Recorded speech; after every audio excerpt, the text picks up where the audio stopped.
I have heard of a story. A small child was playing around his father, who was sitting in the garden, and the small child was trying to pull up a big rock. It was too big and he could not do it. He tried hard. He was perspiring.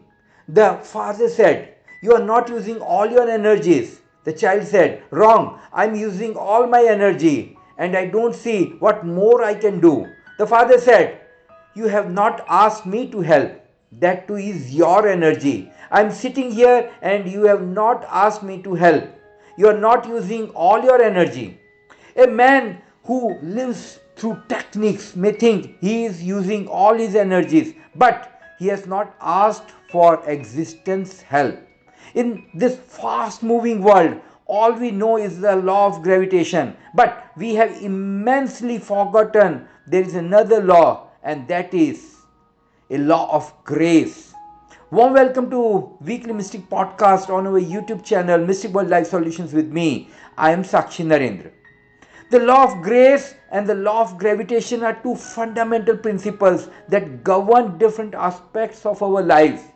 While the law of gravitation is a physical principle that governs the behavior of objects in the universe, the law of grace is a spiritual principle that governs the relationship between God and humanity. In this podcast, we will explore the differences between these two laws and how they impact our understanding of the world and our place in it. Life is a journey without a roadmap. A man who is simply trying hard to find his way through this unknown journey is a poor man. A wise man is the one he who is really using all his energies. He goes on planning everything. He not only plans to his best, but he is open minded for the universal cosmic plan. One has to understand that whatever plans an individual carries, they are as small as the individual himself. Even if he succeeds, he will be a failure. Even in his success, he will have to taste the frustration, stress, anxiety, and the feeling of doership. I have done it. Or if he fails, he will of course be frustrated. In any of the situation, he will be loser at last. When he fails, he is frustrated. But when he succeeds, then again he is frustrated. Law of grace says, open yourself to the divine. You live naturally, not trying to improve, not living through ideals, not living through moral disciplines, just living a natural life. Nature should be your only disciple, and whatsoever is natural is good, because that's how existence wills it to be, wants it to be. If you can accept your life with such gratefulness, that is how existence wants it to be.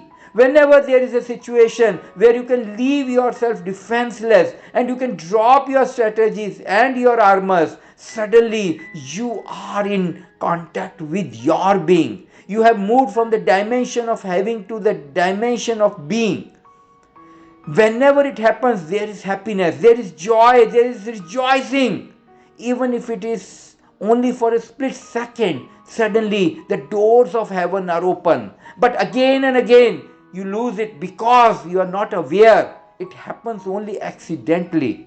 Remember, a religious person is one who has understood this accidental happening and who has understood the innermost key of it. And now he doesn't move into his dimension of being only accidentally. He has the key, and whenever he wants to move, he opens the door, he unlocks the door and goes into it. This is the only difference in ordinary happiness and in the happiness of a religious person. The only difference is this, that the religious person has become capable of moving anytime, any place into his being. Now he knows the direct route and he does not depend on outside props. Hard work is needed to attain to grace, but the real thing finally happens only because of grace. This is the paradox. It is difficult to understand it. Because of this paradox, millions of people have lost their way. There are few who say they are very logical, their logic is impeccable. There are few who say that if it comes only by our effort, then why bother about grace and godliness? If it happens only by our effort, then okay, then we'll make all the effort, they will make it happen. So they don't talk about grace or godliness. They will miss because it never happens only by your own effort. Then there are people who say that if it happens only by grace and never happens by our own effort, then why bother? We should wait, and whenever existence wills it, it is going to happen. They both miss. One misses because of egoism. Only my effort is enough. Only I am enough. The other misses because of laziness, lethargy. Both miss. The one who arrives home has to follow the paradoxical path. This is the paradox. To put myself totally at the stake, only then will I become capable of receiving grace. When it happens through grace, a moment comes when I have done all that I can do, and then I pray that now no more is possible from my side. Now something is needed from the other side. Now you also do something, and the existence starts working on you only when you have done all that you could have done. If something is still lacking and a part of your being is still not involved, then existence cannot come to your help. Existence helps only those who help themselves. You work hard, it never happens without your working hard. That is certain. It happens only when you have worked hard.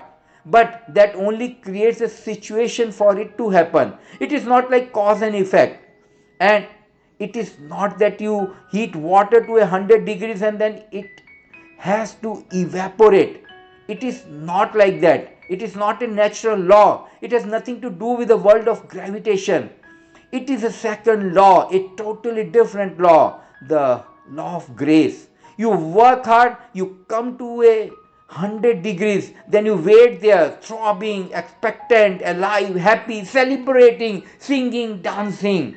You wait there at the 100-degree point. It is a must. You must come to the 100-degree point. But now you have to wait. You have to wait patiently, lovingly.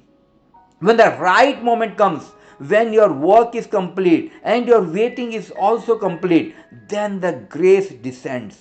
Or you can say that the grace ascends. Both mean the same because it comes from the deepest core of your being. It looks like it is descending because you have not known your innermost core up to now. It seems as if from somewhere above it is coming to you, but it really comes from somewhere within you. The within is also the beyond.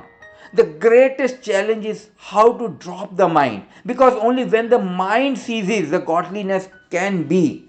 Only when the known disappears, the unknown can be. Only when there is no mind, no you, nothing of you left, suddenly there is that which you have been seeking and seeking forever and forever. Godliness is when you are not. This is the hardest thing to do.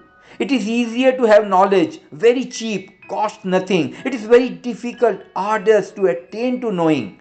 That's why very rarely, few people try to meditate. Very rarely people try to pray. Very rarely people ever make any effort towards knowing what truth is. And whatsoever you have not known on your own is meaningless. You can never be certain about it. The doubt never disappears. The doubt remains like a worm underneath it, sabotaging your knowledge. You can shout loudly that you believe in God, but your shouting does not prove anything. Your shouting only proves one thing, that there is doubt. Only doubt shouts loudly. You can become a fanatic believer, but your fanaticism simply shows one thing, that there is doubt underneath.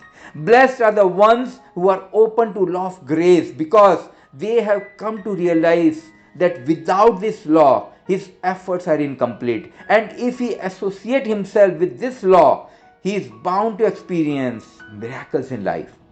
Thank you for being part of Mystic Journey and listening to this Mystic podcast and giving me the opportunity to serve. Stay tuned till we meet next time, and don't forget to press the notification bell and subscribe to our channel. Live with awareness till we meet next time.